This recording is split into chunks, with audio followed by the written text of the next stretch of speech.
के लिए राज्य सरकारों द्वारा लगातार प्रयास चल रहा है।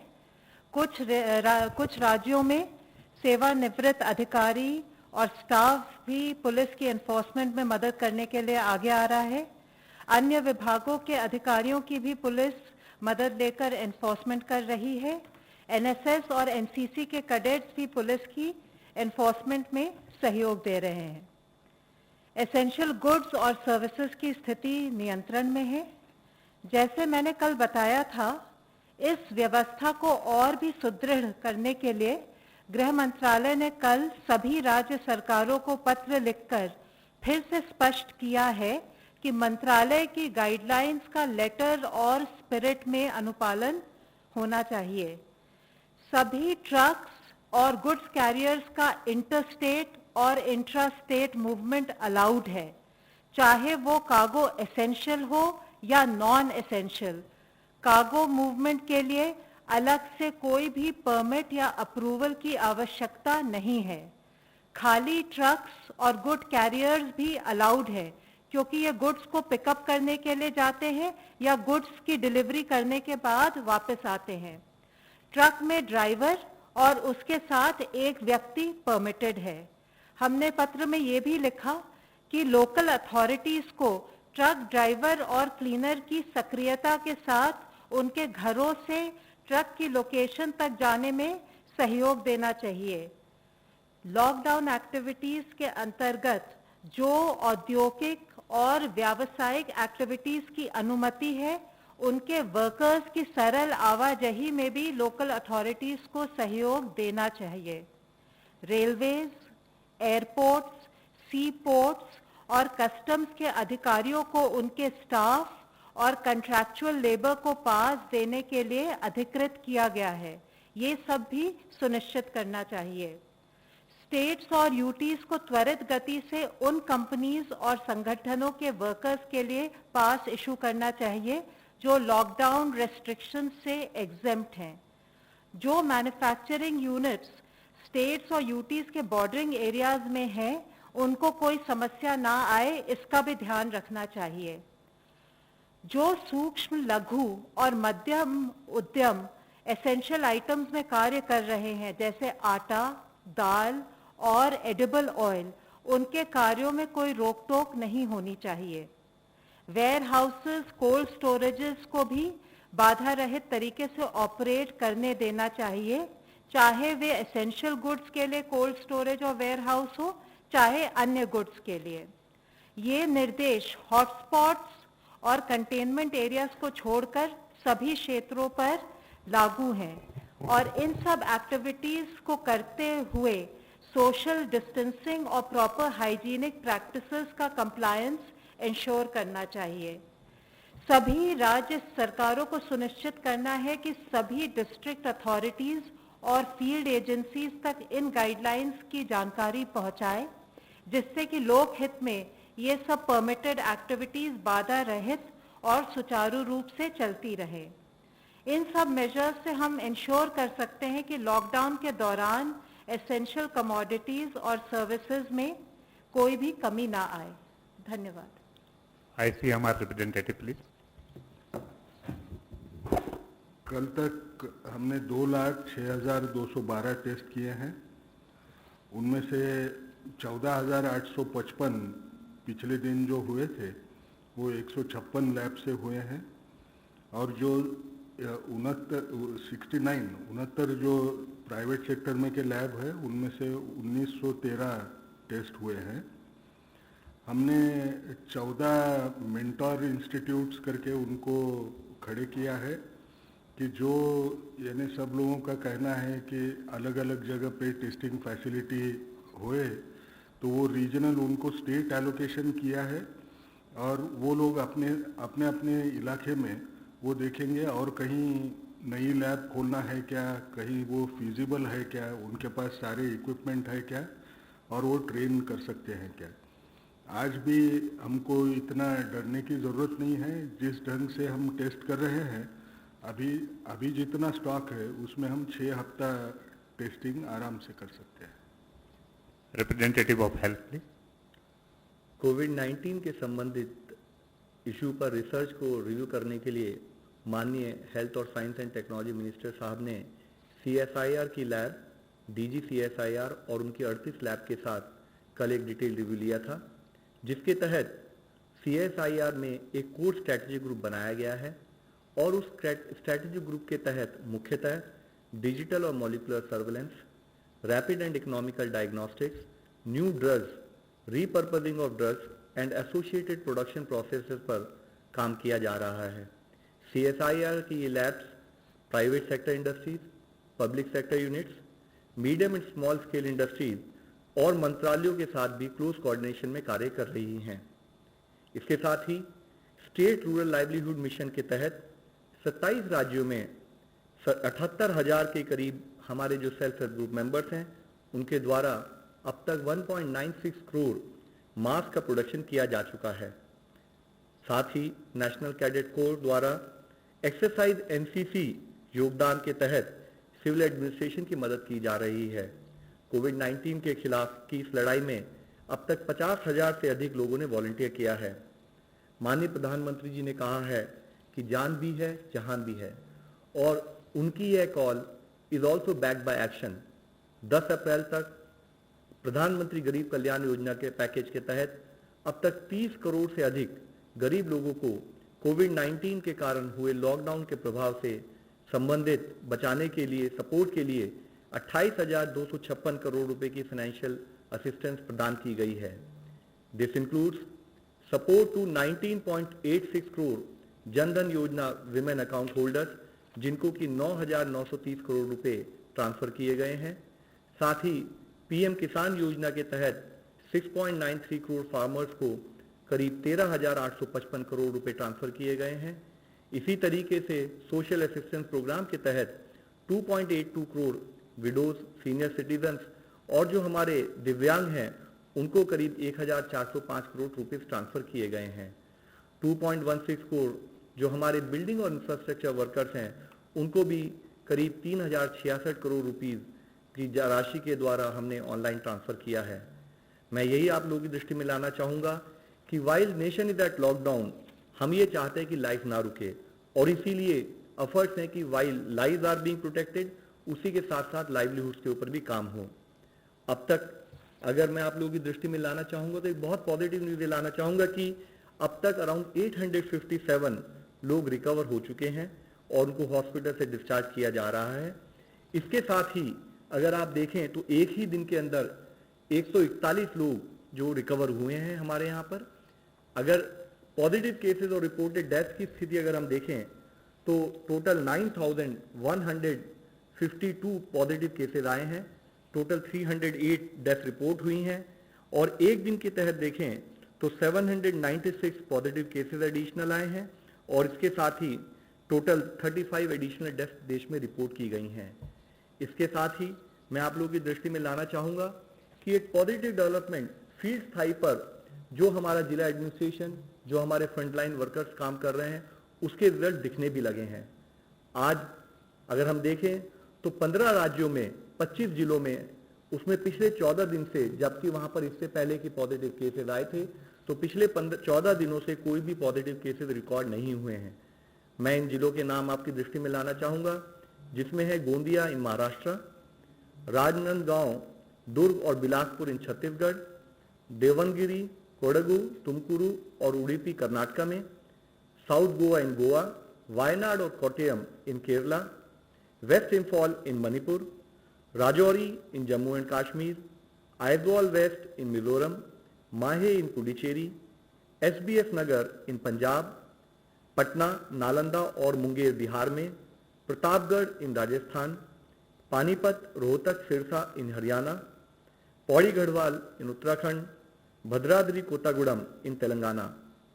इसमें मुख्यतः बात यह है कि इन जिलों में जब पॉजिटिव केस आया तो डिस्ट्रिक्ट एडमिनिस्ट्रेशन ने कंटेनमेंट स्ट्रेटजीज के तहत काम किया, और जिसके रिजल्ट फलस्वरूप हमें कुछ कुछ दिखने भी लगे हैं। लेकिन आज फिर भी यह जरूरत है कि हम अपनी विजिलेंस कंटिन्यूड उसी विगर, उसी एनर्जी के साथ बनाए रखें। हम यह सुनिश्चित करें कि आने वाले दिनों में भी इन जिलों में कोई नया केस ना आए। हम हर स्तर पर टेक्नोलॉजी का यूज़ कर रहे हैं। टाइमली रिस्पॉन्स के लिए कटिंग एज टेक्नोलॉजी का यूज़ करना बहुत ही आवश्यक है। हम टेक्नोलॉजी के द्वारा live case tracking, case management और कंटेनमेंट प्लान की इम्प्लीमेंटेशन और मॉनिटरिंग के लिए भी इस्तेमाल कर रहे हैं। GIS मैपिंग के द्वारा positive confirm cases, active intervention areas identification, containment plan implementation, identification of heat maps और प्रेडिक्टिव डेटा एनालिसिस के द्वारा फ्यूचर में किस एरिया में हमें काम करना है उसका प्रयोग किया जा रहा है। इंटीग्रेटेड कमांड सेंटर्स हैं जिनके द्वारा रैपिड रिस्पांस टीम और एम्बुलेंस और क्वारंटाइन मैनेजमेंट को मैनेज किया जा रहा है। कुछ जिलों ने रिमोट डिजिटल मेडिकल कंसल्टेशन भी शुरू किया है जिससे कि लोकल मेडिकल स्टोर्स भी कनेक्टेड हैं। सरकार ने कोरोना वायरस इन्फेक्शन के रिस्क असेसमेंट के लिए नागरिकों के लिए एक आरोग्य सेतु एप्लीकेशन का भी लॉन्च किया है। यह एप्लीकेशन 11 लैंग्वेजेस में उपलब्ध है। इसके अब तक 3.45 करोड़ डाउनलोड्स हो चुके हैं। इसके द्वारा एक कॉमन सिटीजन अगर इस एप्लीकेशन को डाउनलोड करते हैं तो ना ही वो अपना रिस्क असेसमेंट कर सकते हैं, इसके साथ ही अगर इस एप्लीकेशन को सभी लोगों ने डाउनलोड किया हो तो उनको अगर वो किसी पॉजिटिव या उस टाइप के आदमी के पास जाएंगे तो उनको एक रिक्वायर्ड अलर्ट भी मिलेगा। तो मेरी आप सबसे रिक्वेस्ट है कि यह एप्लीकेशन जो ब्लूटूथ टेक्नोलॉजी, एल्गोरिथम और AI बेस्ड टेक्नोलॉजी को यूज करके बनाई गई है, इसको कृपया करके सब लोग डाउनलोड करें और इसका फायदा उठाएं। हम NSS, NCC, red cross, ex army person, retired health professionals और मुख्यतः विमेन सेल्फ हेल्प ग्रुप जो फील्ड लेवल पर हमारे साथ काम कर रहे हैं, उन सब की वॉलंटियरिंग हेल्प को ले रहे हैं। हम उन सबको सैल्यूट करना चाहते हैं क्योंकि सब हमारे साथ खड़े होकर इस लड़ाई में हमारा सहयोग कर रहे हैं। इसके तहत कैसे टेक्नोलॉजी का इस्तेमाल हो रहा है, कैसे कॉमन सिटीजन को रिक्वायर्ड हेल्प प्रोवाइड कराई जा रही है, एक एग्जाम्पल के रूप में मैं बेंगलुरु का वॉर रूम आपके सामने हाईलाइट करना चाहूंगा जो कि स्टेट को कोविड मैनेजमेंट के लिए सपोर्ट दे रहा है।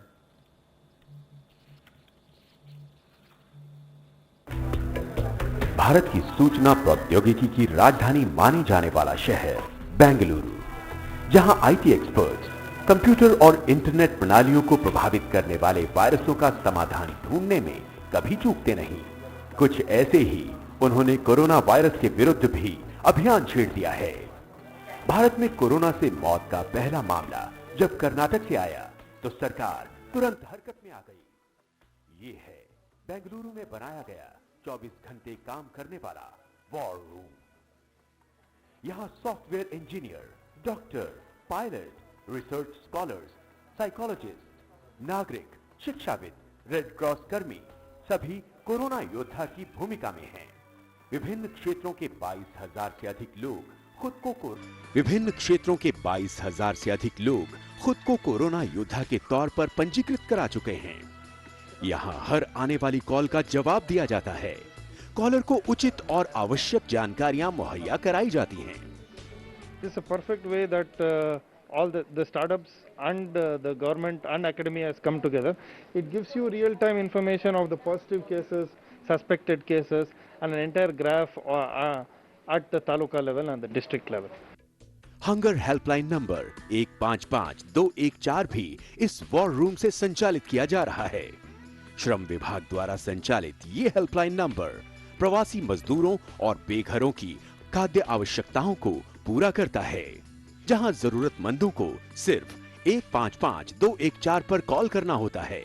वॉर रूम में विशाल इलेक्ट्रॉनिक वॉल है जिस पर हर आने वाले फोन कॉल का स्थान और उन तक पहुंचने वाले वॉलंटियर्स की जानकारी होती है। ई वॉल पर लाल निशान शहर भर से आने वाले कॉल्स को दर्शाता है। लॉकडाउन शुरू होने के बाद से 10 लाख से अधिक लोगों को भोजन दिया जा चुका है। इसके अलावा वॉर रूम फेक न्यूज के भांडाफोड़ में भी अहम योगदान दे रहा है।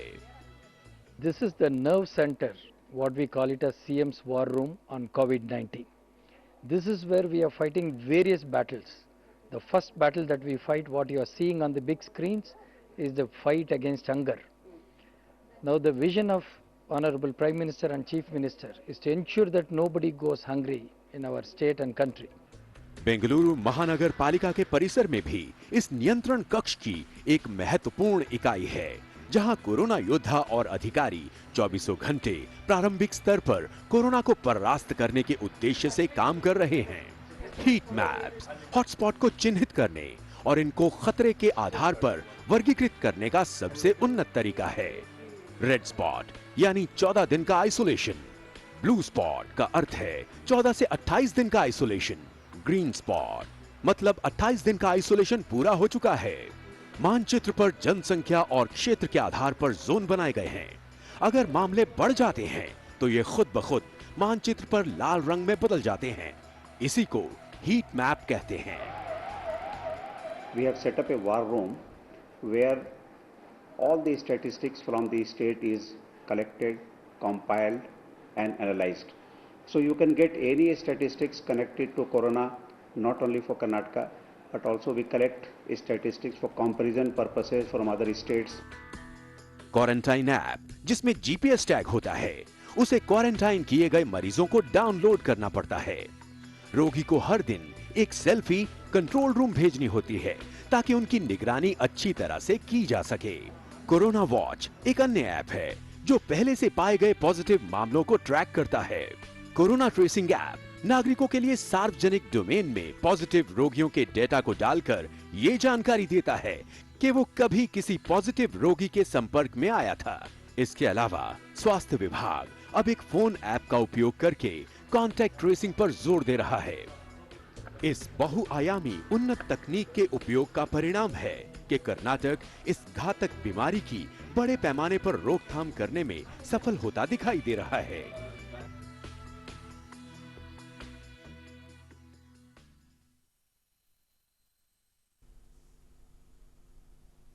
एक प्रोएक्टिव स्ट्रैटेजी के तहत काम किया है। इंस्टेड ऑफ कि virus is chasing us and we reacting to it, हम हमेशा से सर्वेलेंस, कॉन्टैक्ट ट्रेसिंग और केस मैनेजमेंट के माध्यम से वायरस को एक्टिवली चेज करने का रहा है। इट इज इम्पॉर्टेंट कि हम लोग बिहेवियरल चेंज और सोशल डिस्टेंसिंग को एक अपनी लाइफ में समाहित करें और हम सोशल वैक्सीन यानी कि सोशल डिस्टेंसिंग को अपनी लाइफ का एक मेजर पार्ट बनाएं। चैलेंज बहुत बड़ा है, बट आप सबसे मैं यही रिक्वेस्ट करना चाहूंगा कि India has to work hard and emerge successful out of it. धन्यवाद। धन्यवाद। एक इनपुट मैं शेयर करना चाहूंगा मिनिस्ट्री ऑफ रेलवेज के बारे में है। Railways has loaded and carried more than 1.9 lakh wagons of coal and more than 13,000 wagons of petroleum products. Generally, one wagon contains 58 to 60 ton of consignment, and this carriage was during the last 11 days. Now we take question from Pranay, ABP.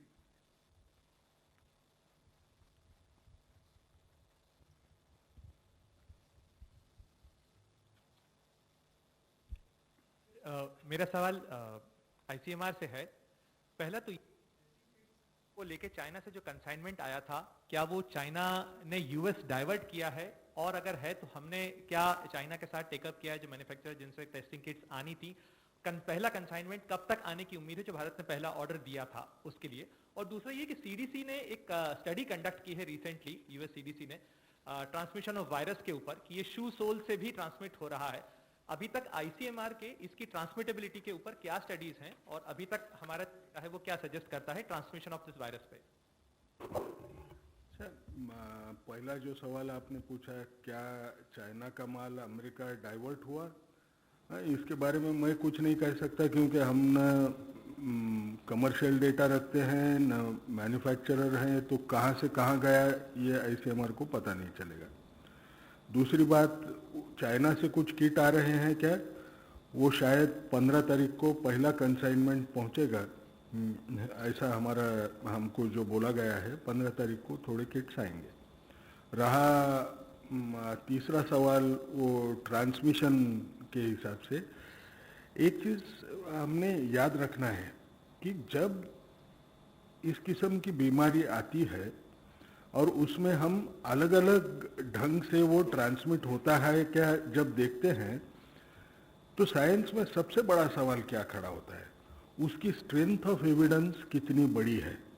Strength of evidence इसलिए है कि मुझे ये बोलना पड़ेगा कि इनको जो ट्रांसमिशन हुआ ये खांसी या किसी एक्सपोज्ड आदमी के संपर्क में आके नहीं हुआ है, या ये कहीं ऐसी जगह नहीं गए थे कि जहां उनको लग सकता है।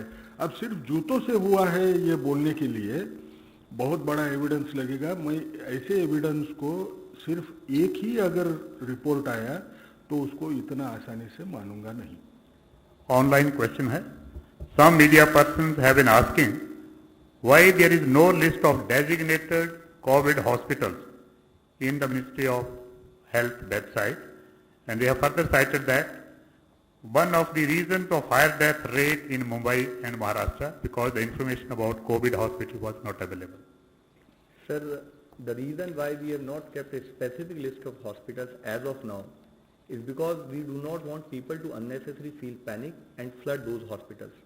What is important, मैं आप सब लोगों से रिक्वेस्ट करना चाहूँगा कि जो भी, क्योंकि ये इन्फेक्शियस डिजीज है, तो जो भी सस्पेक्टेड केस या कॉन्टैक्ट हिस्ट्री या कोई आदमी अपने आप को सस्पेक्ट फील करता है तो गवर्नमेंट ऑफ इंडिया के कॉल सेंटर नंबर से या स्टेट गवर्नमेंट के कॉल सेंटर नंबर से संपर्क करें। उनके सिम्टम्स, उनकी सिचुएशन की बेसिस पर, साथ में जो हमारे कोविड डेडिकेटेड हॉस्पिटल हैं वहां पर कितने रूम अभी ऑलरेडी हाउस्ड हैं, उसके बेसिस पर उनको प्लान करके सफिशिएंट गाइडेंस दी जाएगी कि वह किस पर्टिकुलर हॉस्पिटल में जाएं और उसको मॉनिटर किया जाएगा। Mister Neelu, Dainik Jagran. Please take mic. Sir, ये पश्चिम बंगाल से एक खबर आ रही है कि वहाँ पे राज्य सरकार जो है वो टेस्ट के लिए सैंपल्स नहीं भेज रहे हैं उतना, और बहुत कम टेस्ट हो रहा है। और उसी के साथ मुझे हेल्थ मिनिस्ट्री से भी है कि होम सेक्रेटरी ने स्पेशल लिखा है पश्चिम बंगाल को कि लॉकडाउन के जो नियम है वो लागू नहीं हो रहे हैं और वो ढंग से लागू करना चाहिए। अगर इस ढंग से अगर लापरवाही किसी एक स्टेट में रही तो क्या ये पूरी लड़ाई पूरे देश में पीछे नहीं जाएगी? नहीं, मैं शायद इसके बारे में लव अग्रवाल साहब से बात करना। देखिए, हमारा प्रयत्न है कि हम इन्फेक्शियस डिजीज मैनेजमेंट में पूरे देश में यूनिफॉर्मली हर तरीके से जो भी हमारे रूल्स हैं, हमारे डूज एंड डोंट्स हैं, उनको फॉलो किया जाए, जिसके तहत होम सेक्रेटरी साहब as well as ministry of health से हम उन्हें रेगुलर बेसिस स्टेट के साथ कम्युनिकेट करते रहते हैं। वीडियो कॉन्फ्रेंस के द्वारा हम उन्हें बताते हैं कि ये हमारी गाइडलाइंस हैं, ये हमारी कंटेनमेंट स्ट्रैटेजीज हैं, और जिसके तहत ही ऑलरेडी जो आप आज कंट्री में रिजल्ट देख रहे हैं वो उसी एफर्ट का नतीजा है कि कैसे मिनिस्ट्री, गवर्नमेंट ऑफ इंडिया और स्टेट गवर्नमेंट मिलकर काम कर रही हैं। Mister Sahil from ANI। Good afternoon.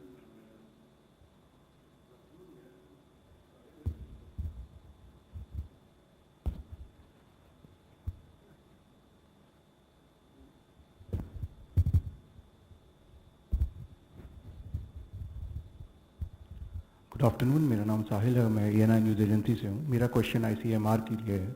Sir, अभी भी काफ़ी डॉक्टर्स पॉजिटिव पाए जा रहे हैं, इसका मुख्य कारण क्या है और क्या PP अवेलेबल नहीं है इसलिए हो रहा है?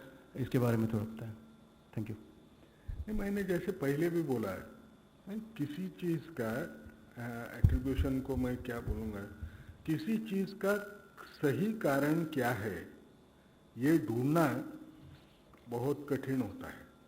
जैसे आप बोल रहे हैं, समझ लीजिए उसको मुझे क्या करना पड़ेगा, मुझे ऐसे अभ्यास अगर करना है तो उसका एक्सपोजर कौन सी वजह से ज़्यादा हुआ है ये समझने के लिए मुझे कुछ तो नुस्खा इस्तेमाल करना पड़ेगा, जो इतना आसान नहीं है।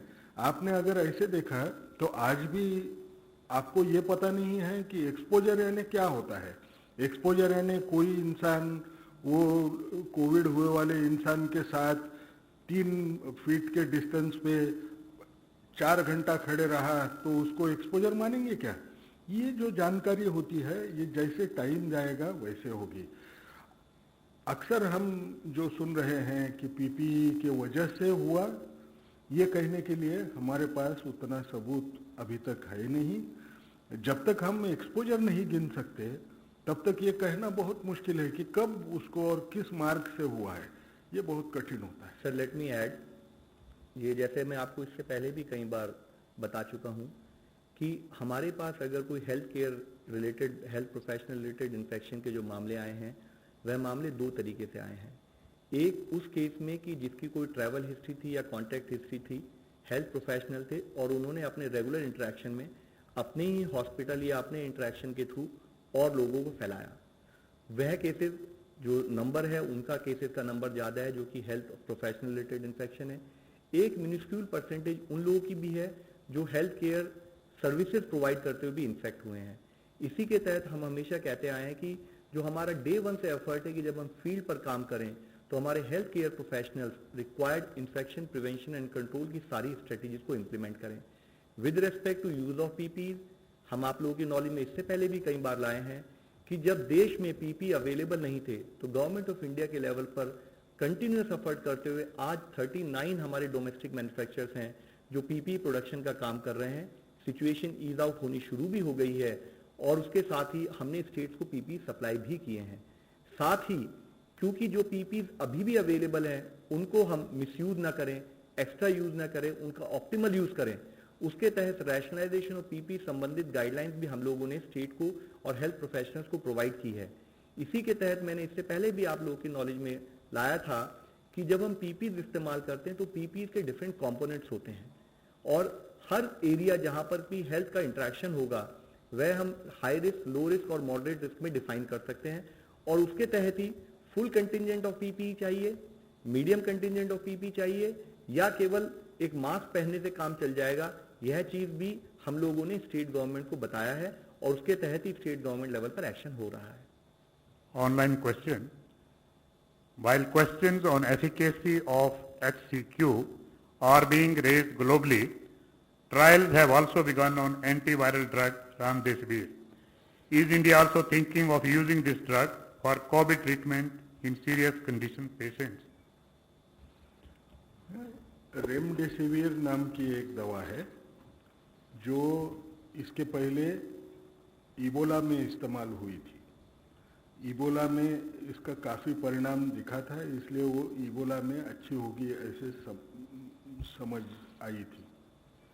ये जो दवा है ये जो कोविड-19 का जो विषाणु है, ये विषाणु को बच्चे पैदा करने वाले सिस्टम में उसको एक जो एंजाइम लगता है उसके ऊपर ये असर करती है, इसलिए ये काम करेगी ऐसे लोगों को लगा। ये जो अभ्यास आप जो बोल रहे हैं ये अभ्यास कोई क्लिनिकल ट्रायल नहीं था, ये ऑब्जर्वेशनल स्टडी है। कुछ लोगों को जिनको दिया है उनको उनका सारा डेटा इकट्ठा करके उसके ऊपर से अंदाज बांधा गया।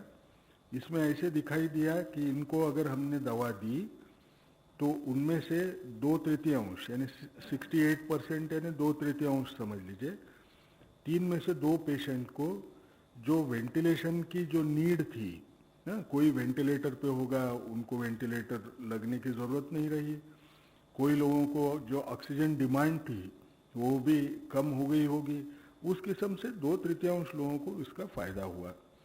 अब ये रेमडेसिविर ये गिलियाड करके एक कंपनी का प्रोडक्ट है, अभी हमारे पास उपलब्ध नहीं है, लेकिन इसके ऊपर हम जो ICMR सॉलिडेरिटी ट्रायल जो WHO कर रही है उसके इसमें एक आर्म है रेमडेसिविर का। वो रेमडेसिविर के आर्म से हमको पता भी चलेगा और कोई फार्मास्यूटिकल कंपनीज भी रेमडेसिविर बना सकते हैं क्या, इसका काम कर रहे हैं। वो अगर होता है तो हम इससे भी आगे बढ़ने की कोशिश करेंगे। Siddhant from Beyond. How much equipment we have brought from abroad as of now, any data? And secondly, when do you expect the peak to happen, because the numbers are increasing and we know the numbers have already crossed 9,000. So any mathematical model on the peak? See, we have already issued orders not within the country but also abroad, and order supplies have started coming. I may not be in a position to give you exact details of each and every supply which had come in last few days, but if you need those details you can contact our office, we'll provide you all the details. As far as peak is concerned, so you have to understand and appreciate that we want peak not to come, and that is why our efforts have been in terms of promoting social distancing, in terms of ensuring that containment strategies are put in place.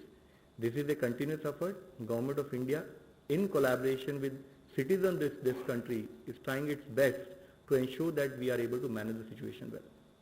36, last question. Ravi Shankar Kapoor. My question is to Mr. Agarwal. Any directions from the ministry, your ministry, to OPDs of government hospitals and super specialty hospitals so that they can start functioning regularly? Sir, we have already issued directions on the fact that as far as elective surgeries are concerned, they can be avoided because we are dealing with an infectious disease, and these directions stand as of now. Thank you very much, friends. Thank you.